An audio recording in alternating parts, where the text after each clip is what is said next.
ये part number 4 है। ठीक है, अब तक हम लोगों ने मैक्सवेल की तीनों इक्वेशंस को ड्राइव कर लिया है। ये मैक्सवेल की 4th इक्वेशन आती है। ठीक है, इस मैक्सवेल की इक्वेशन को करने से पहले हमें हल्का सा थोड़ी सी थ्योरी को भी समझना होगा, उसी के बाद हम लोग इस मैक्सवेल की इक्वेशन को जस्टिफाई कर पाएंगे। ठीक है, ओके। ये मैक्सवेल की इक्वेशन, इस मैक्सवेल की इक्वेशन को modified form of Ampere's law के नाम से भी जाना जाता है। ठीक है, इसके पीछे का रीज़न क्या था, कैसे ये आया, कैसे ये जो मॉडिफाइड करने की क्यों ज़रूरत पड़ी, इसके पीछे का रीज़न आता है डिस्प्लेसमेंट करंट। ठीक है, एक नया फिनोमिना, नया कॉन्सेप्ट डिस्प्लेसमेंट करंट, जो कि नेक्स्ट वीडियोस के अंदर आपको क्लियर होगा। हम लोग फिलहाल समझने की कोशिश करते हैं कि एक नए फैक्टर की आवश्यकता क्यों पड़ी। देखो, हम लोग थोड़ा सा बैकग्राउंड इसका समझने की कोशिश करते हैं। ठीक है, बैकग्राउंड, एम्पियर लॉ क्या कहता है। अकॉर्डिंग टू एम्पियर्स लॉ, अगर मैं एम्पियर्स लॉ की अगर स्टेटमेंट देखूं तो एम्पियर्स लॉ की स्टेटमेंट से हमारे पास जो इक्वेशन आती है वो ये आती है कि मैग्नेटिक फील्ड का कर्ल किसके बराबर होता है, म्यू नॉट इनटू में जे के। और ये बात हम लोग प्रूफ भी करके दिखाएंगे जब हम यूनिट नंबर 2 जो मैग्नेटोस्टैटिक्स है उसके अंदर पढ़ेंगे। तो हम लोग मैग्नेटिक फील्ड का कर्ल और मैग्नेटिक फील्ड का डाइवर्जेंस प्रूव करके दिखाएंगे। फिलहाल हम लोग ये डायरेक्ट यूज़ कर रहे हैं कि ये किसके बराबर होता है, म्यू नॉट इनटू में जे के बराबर होता है। ठीक है, अब मैं क्या करता हूँ, मैं दोनों तरफ डाइवर्जेंस ले लेता हूँ। ठीक है, जैसे मैं दोनों तरफ डाइवर्जेंस लूँगा, ठीक है, तो होगा क्या, जैसे इस तरफ भी मैंने डाइवर्जेंस लिया, इस तरफ भी डाइवर्जेंस लिया, तो divergence of del cross B बराबर होगा म्यू नॉट जे के।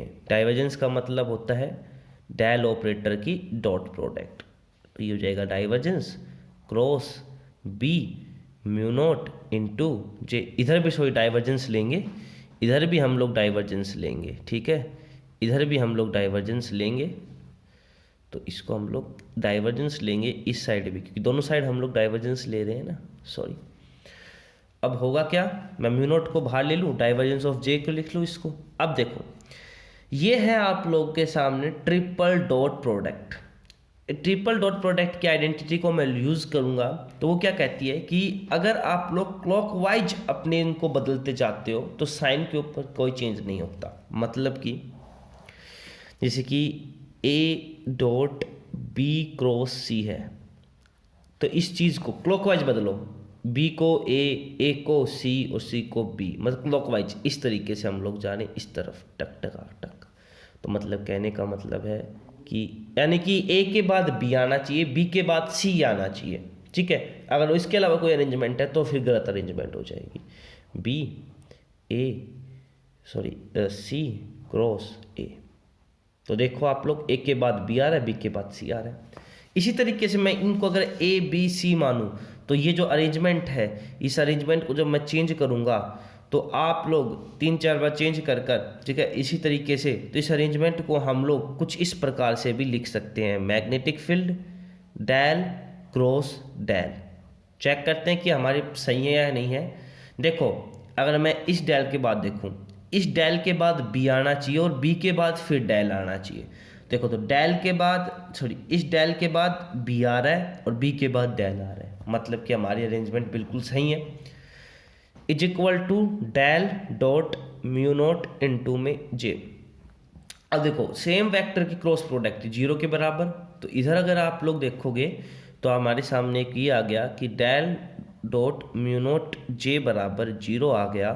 अब म्यू नॉट कॉन्स्टेंट है, ये भी इधर लेके जाएंगे तो ये भी 0 हो जाएगा, तो मतलब डाइवर्जेंस ऑफ जे किसके बराबर आ गया, 0 के बराबर आ गया।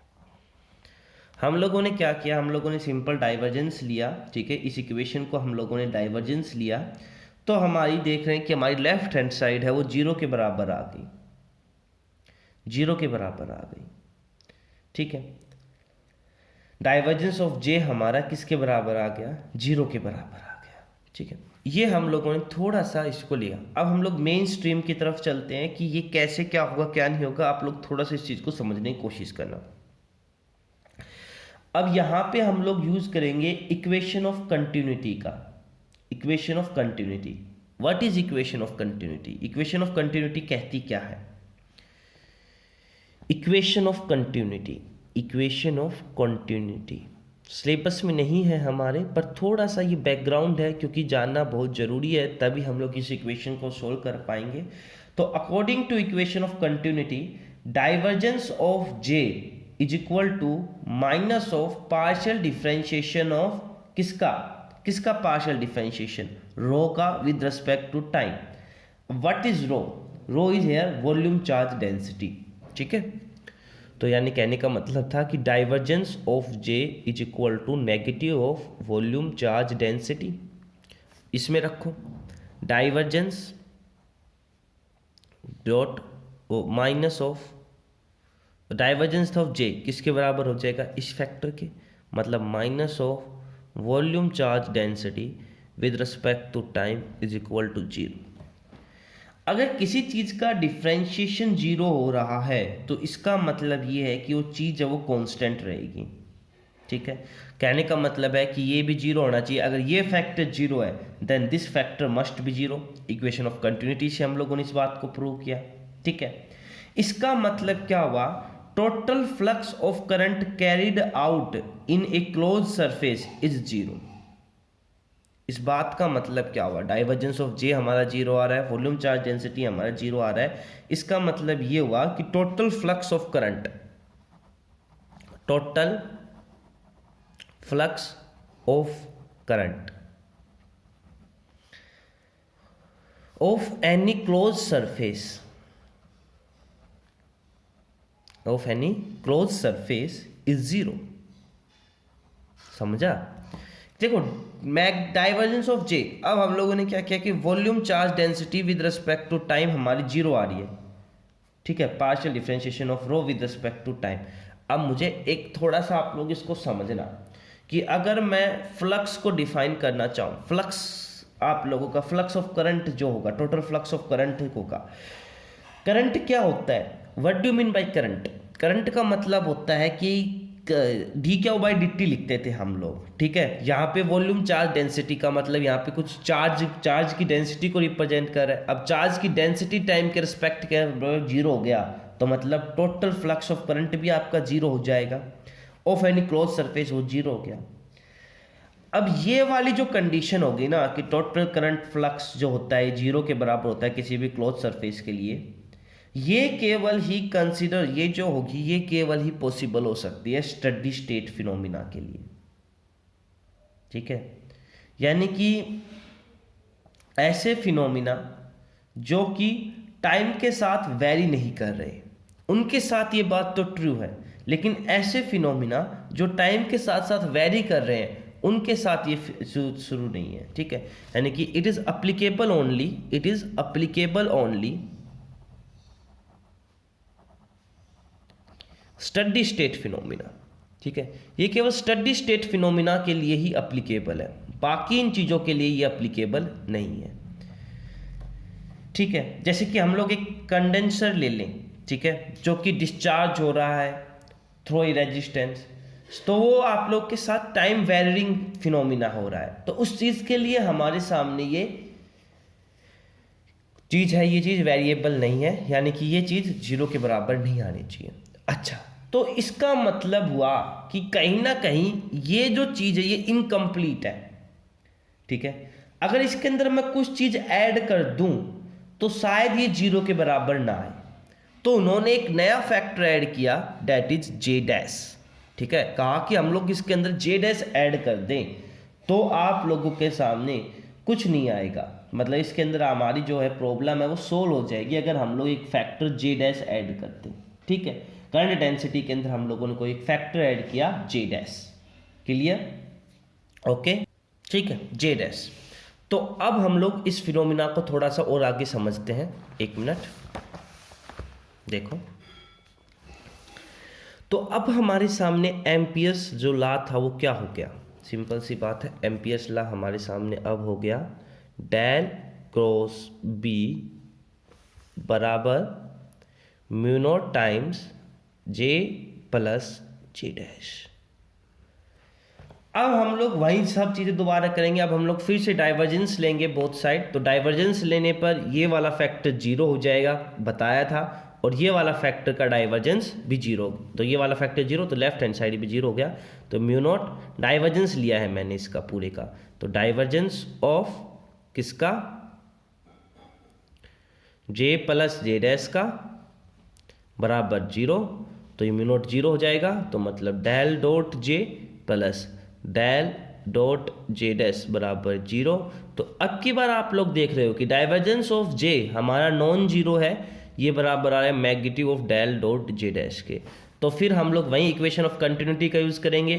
तो हमारा डाइवर्जेंस ऑफ जे किसके बराबर आ जाएगा, negative of volume charge density upon में टी।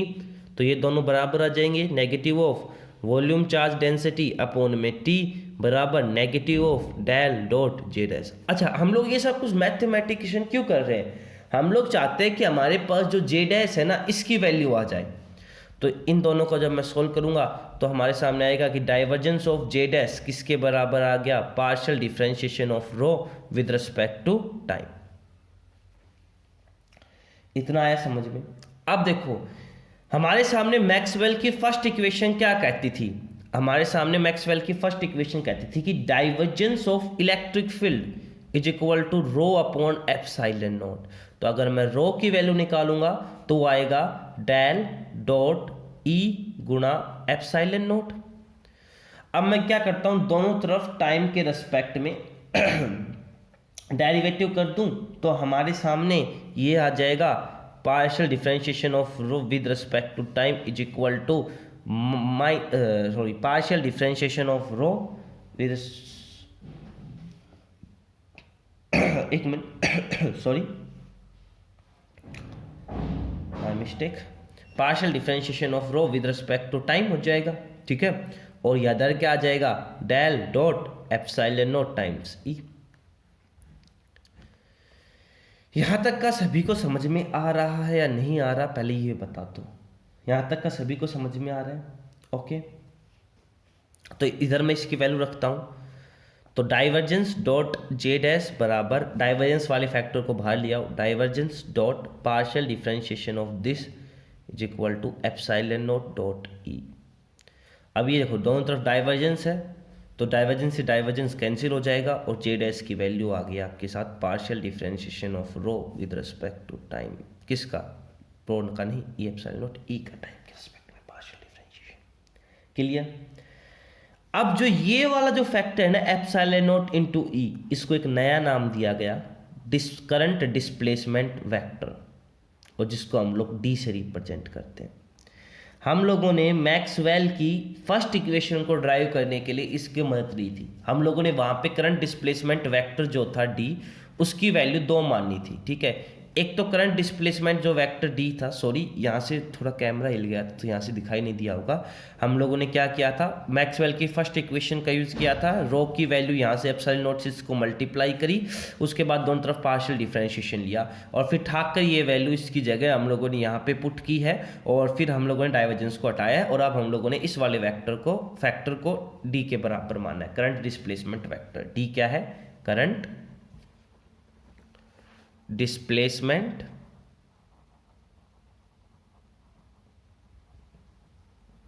वेक्टर। क्लियर। तो देखो डी जो है इसके बराबर हम लोगों ने इस फैक्टर को माना है। क्लियर हुई ये बात, ठीक है। हम लोगों ने वहां पे उसमें प्लस में एक और फैक्टर और जोड़ा था, ठीक है, जो कि पोलराइजेशन के कारण आया था, ठीक है। तो वो वहां पे मैंने समझाया था, और उसको हमने हटाया भी था। कैसे हटाया था ये भी आप सबको पता है। तो जे डैश की जगह मैं ये वैल्यू रख दूंगा, और this is the Maxwell fourth equation, जैसा कि हम लोगों ने पढ़ा था, mu naught J plus partial differentiation of D with respect to time. ये हो गई मैक्सवेल की नेक्स्ट इक्वेशन, फोर्थ इक्वेशन। थोड़ी सी वीडियो बड़ी चली गई, क्योंकि जो मैक्सवेल की ये वाली जो इक्वेशन थी, ये और इक्वेशंस की बजाय ये थोड़ी सी हार्ड पड़ जाती है, क्योंकि इसमें थोड़ा सा बैकग्राउंड आपको लोगों को समझाना जरूरी था कि जेड एस हम लोगों ने क्यों यूज़ किया, जेड एस का कारण क्या था। कारण यही था कि वो केवल स्टडी कंडीशन के लिए हमारी वो वेरीफाई हो रहा था, क्योंकि ये हमारा डाइवर्जेंस ऑफ जे पूरा आ रहा था, फिर ये वाला चीज़ भी 0 के बराबर आ रही थी। तो जो टाइम वेरिंग था उनके लिए ये चीज़ नहीं हो पा रही थी, तो उनके लिए भी करनी जरूरी थी, इसलिए हम लोगों ने ये सब कुछ किया है। इसी कारण से हम लोगों ने इन सब चीज़ों को समझा है।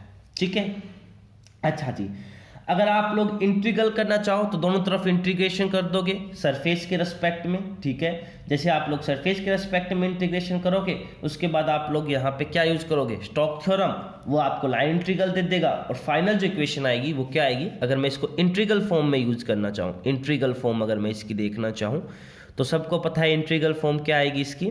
मैं क्या करूंगा, दोनों तरफ इंटीग्रेशन कर दूंगा विद रिस्पेक्ट टू सरफेस। देखो इन दोनों में हम लोग सरफेस के रिस्पेक्ट में कर रहे हैं, और पहले वाले जो दो थे उनमें वॉल्यूम के रिस्पेक्ट में कर रहे थे, क्योंकि वहाँ पे हमें गॉस डाइवर्जेंस थ्योरम लगानी थी, यहाँ पे हमें स्टोक थ्योरम लगानी है। तो ये थोड़े बहुत आप लोग अपने खुद ट्रिक बनाएं, तो उनसे आप लोग के और भी आसान हो जाएंगे जितने भी डेरिवेशन है वो करना। तो देखो भैया, तो ये हमारे सामने हो जाएगा del cross B dot D S mu naught times integration of ये फैक्टर एज इट इज। ठीक है, और इस फैक्टर का डिफरेंशिएशन हो जाएगा ds के रेस्पेक्ट में। और जब आप लोग इसको सोल्व करोगे, स्टोक थ्योरम लगाओगे, स्टोक थ्योरम मैंने पहले ही बता दिया था स्टोक थ्योरम क्या होती है, नहीं बस समझ, अगर आप लोगों ने प्रीवियस वीडियो नहीं देखे तो फिर से समझ लो कि स्टोक थ्योरम आप लोगों का मेनली सरफेस इंटीग्रल को वॉल्यूम इंटीग्रल में, सॉरी लाइन इंटीग्रल में, और लाइन इंटीग्रल को सरफेस इंटीग्रल में चेंज करने के लिए यूज़ की जाती है। उसके अकॉर्डिंग किसी भी वेक्टर का लाइन इंटीग्रल उस वेक्टर के कर्ल के सरफेस इंटीग्रल के बराबर होता है। ठीक है, ये वाले दोनों फैक्टर आपस में इक्वल है। ठीक है, यहाँ पे आपको दिखाई नहीं देता इसलिए मैंने यहाँ पे लिख दिया। तो देखो ये आप लोग को कर्ल का सरफेस इंटीग्रल दे रखा है, तो लाइन इंटीग्रल में इसको चेंज कर दो, तो ये हो जाएगा बी डॉट डी एल, और ये वाला फैक्टर एज इट इज। ठीक है, और ये जो इक्वेशन है, ठीक है, ये आप लोगों के सामने लाइन इंटीग्रल का काम, लाइन इंटीग्रल फॉर्म की तरह काम करेगी। ठीक है, अब हम लोग बातचीत कर लेते हैं इसके फिजिकल सिग्निफिकेंस की। इसकी फिजिकल सिग्निफिकेंस क्या होगी, आओ। ठीक है, तो जो आप लोग के सामने अगर मैं इसकी फिजिकल सिग्निफिकेंस देखूँ तो क्या होगी, हमारे सामने इक्वेशन क्या थी, हमारी इक्वेशन कुछ इस प्रकार से थी भैया, म्यू नॉट टाइम्स जे प्लस, ये थी। अब देखो सबसे पहले मुझे ये बताओ टाइम इंडिपेंडेंट है या टाइम डिपेंडेंट है। तो देखो टाइम का वो आ रहा है, टाइम आ रहा है, तो मतलब टाइम डिपेंडेंट होगी। तो this equation is time dependent. सबसे पहली बात तो ये आ गई कि टाइम डिपेंडेंट इक्वेशन है। दूसरी फैक्टर देखेंगे यहाँ पर, फिर ये बताओ कि शो क्या कर रहा है। तो देखो, तो हम लोगों ने इसको एम्पियर्स लॉ से डिराइव किया था, तो ये एम्पियर्स लॉ की है, तो ये एम्पियर लॉ की मॉडिफाइड फॉर्म है। तो आप लोग इसको ये भी लिख सकते हो कि it is ampere law modified form. ठीक है, और बताओ और इसकी क्या फिजिकल सिग्निफिकेंस आप लोग लिख सकते हो। अब ये किन को रिप्रेजेंट कर रहा है भैया, मैग्नेटिक फील्ड का रिलेशनशिप किसके साथ दिखा रहा है, करंट डेंसिटी और time variation of displacement vector jointly और सेपरेटली। ठीक है, यानी कि ये क्या कह रहा है कि इट शोज दैट, ये क्या शो करता है कि magnetic field can be generated by current density और time variation displacement vector D jointly और सेपरेटली। एक ये बात भी शो कर रहा है। या फिर आप लोग ये सोच सकते हो कि मैग्नेटिक फील्ड वेक्टर को रिलेट कर रहा है किसके साथ, इलेक्ट्रिक डिस्प्लेसमेंट वेक्टर डी और इलेक्ट्रिक डेंसिटी वेक्टर के साथ। ठीक है, तो relation between magnetic field B and current density J और डिस्प्लेसमेंट का करंट डिस्प्लेसमेंट वेक्टर का टाइम वेरिएशन के साथ। तो ये फिजिकल सिग्निफिकेंस हो गई। तो हम लोगों ने अभी 4 पार्ट्स के अंदर सारी, तो हम लोगों ने उन चीज़ों को समझ लिया है, चारों मैक्सवेल इक्वेशंस को कर लिया। अब नेक्स्ट पार्ट के अंदर हम लोग करंट डिस्प्लेसमेंट करंट के कॉन्सेप्ट को समझेंगे। Thank you.